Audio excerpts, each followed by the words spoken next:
You are watching Rahinijar TV with Ilama Sayyid Abdul Basit Bukhari. بسم اللہ الرحمن الرحیم صلو علی الحبیب اللہم صلی علی سیدنا و مولانا محمد مبارک وسلم وصلی علیہ. آیت میں پڑھ دیتا ہوں جی. بسم اللہ الرحمن الرحیم. والوالدات یرضعن اولادہن حولین کاملین لمن اراد ان یتم الرضاعہ وعلی المولود لہ رزقہن وکسوتہن بالمعروف لا تکلف نفس الا وسعها لا تضار والدۃ بولدها ولا مولود له بولده وعلى الوارث مثل ذلك فإن أراد فصالا عن تراض منهما وتشاور فلا جناح عليهما وإن أردتم أن تسترضعوا أولادكم فلا جناح عليكم إذا سلمتم ما آتيتم بالمعروف واتقوا الله واعلموا أن الله بما تعملون بصير. صدق اللہ مولانا العظیم. لا ریب کلام میں رب ذوالجلال ارشاد فرماتے ہیں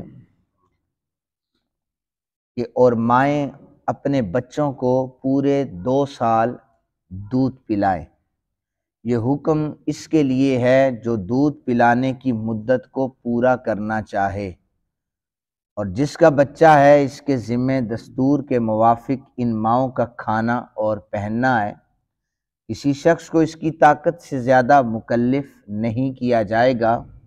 نہ ماں کو اس کے بچے کی وجہ سے ضرر دیا جائے اور نہ باپ کو اس کے بچے کی وجہ سے ضرر دیا جائے. وارث پر بھی اسی طرح لازم ہے. پھر اگر ماں اور باپ باہمی مشورے سے دودھ چھوڑانا چاہیں تو ان پر کوئی حرج نہیں ہے. اگر تم دائیوں سے اپنے بچوں کو دودھ پلوانا چاہو تو تم پر کوئی حرج نہیں ہے، بشرط یہ کہ تم ان کو دستور کے مطابق اجرت ادا کرو. اللہ سے ڈرتے رہو، یقین رکھو کہ اللہ تمہارے کاموں کو دیکھنے والا ہے. پہلی جو آیات ہم نے پڑھی تھی طلاق کے حوالے سے، اس کے احکامات، عدت کے حوالے سے، اب یہاں پر جو چیز بیان ہو رہی ہے وہ رضاعت کے حوالے سے ہے. اس حوالے سے کچھ چیزیں میں آپ حضرات کے سامنے ذکر کرتا ہوں.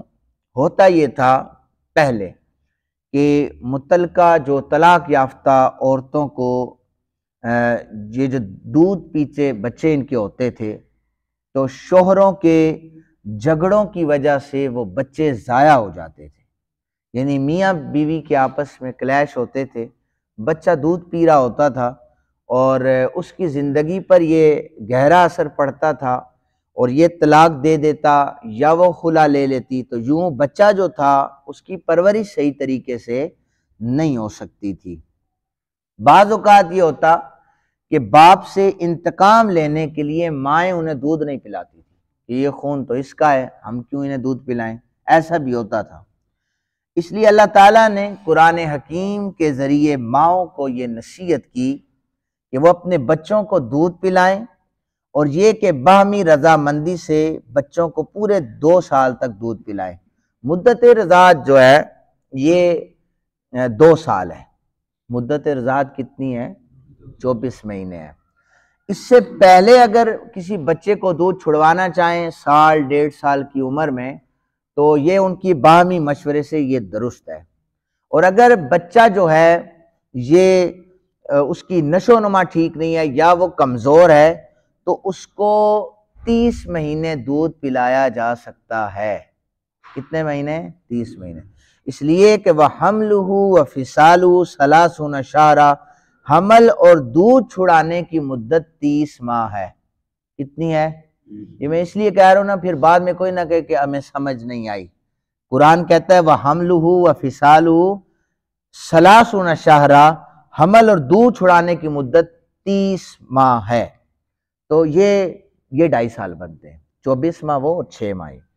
تو اس لیے فرمایا کہ اگر بچے کی نشو و نما ٹھیک نہیں ہے، اس کی پرورش ٹھیک نہیں ہے یا وہ کمزور ہے تو اس کو پلایا جا سکتا ہے.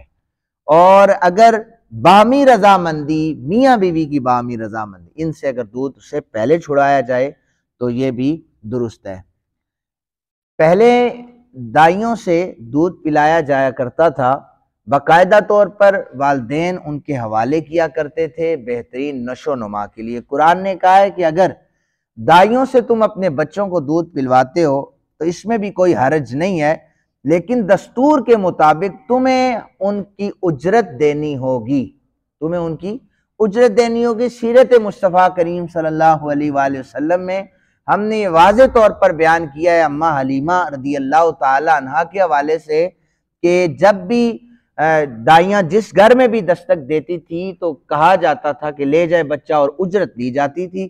تو سیدہ حلیمہ پاک نے جب دروازہ رسول پاک صلی اللہ علیہ وآلہ وسلم پر دستک دی تھی، آواز یہ آئی تھی کہ بچہ یتیم ہے، اجرت نہیں مل سکتی، تو صرف خالی ہاتھ واپس نہ آئیں، اس لیے سید عالم صلی اللہ علیہ وآلہ وسلم کو گود دیا تھا، خالی ہاتھ واپس آئیں۔ لیکن انہیں نہیں پتا تھا کہ جس بچے کو خالی پھیرا نہ پڑے خالی، یہ اس پھیرے سے بچنے کے لیے جس بچے کو گود میں رہ رہی ہوں وہ ایسا پھیرا مار کے جا رہا ہے کہ رہتی دنیا تک حلیمہ کا مقدر سنوار دے گا۔ تو نبی اکرم صلی اللہ علیہ وآلہ وسلم نے خود دائیوں کا دودھ پیا ہے۔ آقا کریم صلی اللہ علیہ وآلہ وسلم نے اپنے ابتدائی ایام میں، یہ ذرا یاد رکھیے گا، وہ سب سے پہلے سیدہ آمنہ پاک سلام اللہ علیہ جو آپ کی والدہ محترمہ، ان کا دودھ پیا ہے۔ اس کے بعد کچھ دن نبی رحمت صلی اللہ علیہ وآلہ وسلم نے حضرت سویبہ کا دودھ پیا ہے۔ حضرت سویبہ لونڈی تھی ابو لہب کی، جسے پیدائش مصطفیٰ کریم صلی اللہ علیہ وآلہ وسلم پر آزاد کیا گیا تھا، اور حضرت سویبہ کا ہی دودھ حضرت امیر حمزہ نے بھی پیا ہے۔ یہ حضور کے چچا ہیں، یعنی یہ جو چچا بھتیجا ہیں، یہ دونوں رضائی دودھ شریک بھائی بھی تھے۔ اور پھر بعد میں حضرت امیر حمزہ رضی اللہ تعالیٰ عنہ کی بیٹی کا نکاح نبی پاک صلی اللہ علیہ وسلم سے کسی نے کرنا چاہا، آفر تو حضور نے فرمایا نہیں، یہ میرے دودھ شریک بھائی کی بیٹی ہے، اس لیے اس سے نکاح درست نہیں ہے۔ تو یہ نبی رحمت صلی اللہ علیہ وآلہ وسلم نے حضرت آمنہ پاک کے بعد پہلی جس عورت کا دودھ پیا وہ حضرت سویبہ ہے۔ یہ صوبیہ نام بھی پڑھا جاتا ہے، سویبہ نام بھی پڑھا جاتا ہے۔ دوسری جو عورتیں سید عالم صلی اللہ علیہ وآلہ وسلم نے مستقل جن کا دودھ پیا وہ حضرت اماں حلیمہ رضی اللہ تعالی عنہا ہے، آپ کا دودھ پیا۔ یہ دو دائیاں ہیں، ایک آپ کی والدہ ہیں۔ مدت رضاعت سے جو رشتے ولادت کی وجہ سے، جہاں سے ولادت کی وجہ سے حرام ہوتے ہیں، رضاعت کی وجہ سے وہ رشتے حرام ہو جاتے ہیں، اتنا سا قانون ہے۔ یعنی بار بار یہ نہ بتانا پڑے کہ پھر بیٹی، بتیجی، دادی یا اس سے اوپر جائیں، بھانجی، یہ اس طرح بس یاد رکھیں ولادت کی وجہ سے، جیسے ایک عام بندہ ہے، کون سے رشتے حرام ہیں؟ جو رشتے اس کے لیے حرام ہیں، رضاعت کے لیے بھی وہ رشتے حرام کراتی ہیں، یہ اتنا سا کلیہ ہے۔ اور پھر مدت رضاعت جو ہے، یہ ہے مدت رضاعت 2 سال کی مدت ہے۔ اس ایج کے اندر اگر کسی نے عورت کا دودھ پیا، کسی نے عورت کا دودھ نکال کر بچے کے حلق میں ٹپکا دیا، سم ٹائم بچے فیڈ نہیں کر سکتے تو وہ ایک آلہ ملتا ہے، اس سے بچے کو دودھ پلایا جاتا ہے، تو اگر بچے کی عمر 2 سال سے کم ہے تو رضاعت ثابت ہو جائے گی، ادروائز رضاعت ثابت نہیں ہے۔ یہ سید عالم صلی اللہ علیہ وآلہ وسلم کی حدیث مبارکہ سے بھی واضح ہے کہ جو طفولیت کے 2 سال کی عمر کے بعد دودھ پلانے کا عمل نہیں ہے۔